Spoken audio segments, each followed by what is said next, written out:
തെലങ്കാനയിലെ 14 വീട് മൊത്തം പോയി. ഡാമേജ് മാത്രമല്ല, പിന്നെ ഇവിടെ കണക്ടിവിറ്റി ഭയങ്കര പ്രശ്നമുള്ള സിറ്റുവേഷനാണ്. കാരണം പുഴയിലെ വെള്ളം ഫ്ലോ ഭയങ്കര കൂടുതലുണ്ട്, റിസ്ക് ഉണ്ട്. ഇപ്പം നമുക്ക് ക്യാമ്പിൽ റഫ്ലി 200 ആളിപ്പോൾ താമസിക്കുന്നുണ്ട്. എല്ലാ സാധനങ്ങളും നമുക്ക് NDRFും പോലീസും ഫയറും വഴി നമുക്ക് കോൺട്രിബ്യൂട്ട് ചെയ്തിട്ട് ചെയ്യുന്നുണ്ട്.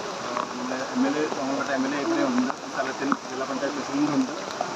എല്ലാവരും ലോക്കൽ ആളും പിന്നെ ചർച്ചിൻ്റെ ആളും എല്ലാവരും നമുക്ക് സഹായം ഇവിടെ ഒരുമിച്ച് ഈ നാഷണൽ ഇതിപ്പോൾ വളരെ ഭീകരമായ അവസ്ഥയാണ് ഇവിടെ കാണുന്നത്.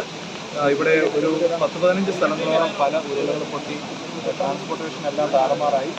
മാത്രമല്ല, ഇവിടെ ഉരുൾപൊട്ടിയ സ്ഥലങ്ങൾ മുഴുവൻ സന്ദർശിച്ചു. അതുപോലെ തന്നെ മല്ലിക്കുള്ളിലെ അച്ഛൻ വളരെ മനോഹരമായിട്ട് അവിടെ പള്ളിയിലെ ആളുകളെ അഭ്യസിപ്പിക്കാനും അവരെ നോക്കുന്ന കാര്യത്തിലൊക്കെ വളരെ നന്നായിട്ട് നോക്കുന്നത്. അതുപോലെ തന്നെ KCUM ഡയറക്ടർ ജ്യോതിനച്ചൻ ഇവിടെയുണ്ട്.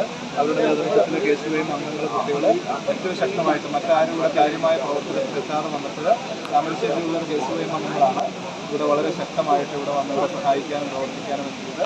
ഇന്ന് ഞങ്ങളെ വന്നപ്പം തന്നെ ജില്ലാ കളക്ടർ സാറിനായിരുന്നു.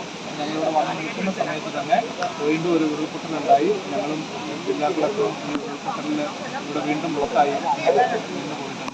അപ്പോൾ ഇനിയിപ്പോൾ വെള്ളം ഇറങ്ങുമ്പോൾ നോക്കി ആളുകൾ റെസ്ക്യൂ ഫോഴ്സ് ആളുകളെ കടത്തിവിടാനായിട്ട് ജില്ലാ കളക്ടറെ താമരശ്ശേരി പൊതുവെ വളരെ ശക്തമായൊരു ഇടപെടലും ശക്തമായൊരു സഹായവും ഇതിന് മുമ്പോട്ടുണ്ടെങ്കിൽ മാത്രമേ ഈ പ്രദേശത്തെ ആളുകൾ 25ഓളം വീടുകൾ ഭാഗികമായോ പൂർണ്ണമായോ തകർന്നു പോയിട്ടുണ്ട്. ഇവിടെയുള്ള മുഴുവൻ ആളുകളും ഒറ്റക്കെട്ടായിട്ട് നിന്നെങ്കിൽ മാത്രമേ ഇതിൽ നിന്ന് പുനരധിവസിപ്പിച്ചെടുക്കാനായിട്ടും ഈ ആളുകൾക്ക് ജീവിക്കാൻ അടിസ്ഥാന കാര്യങ്ങൾ നിർവഹിച്ചു കൊടുക്കാനായിട്ട് സാധിക്കുകയുള്ളൂ.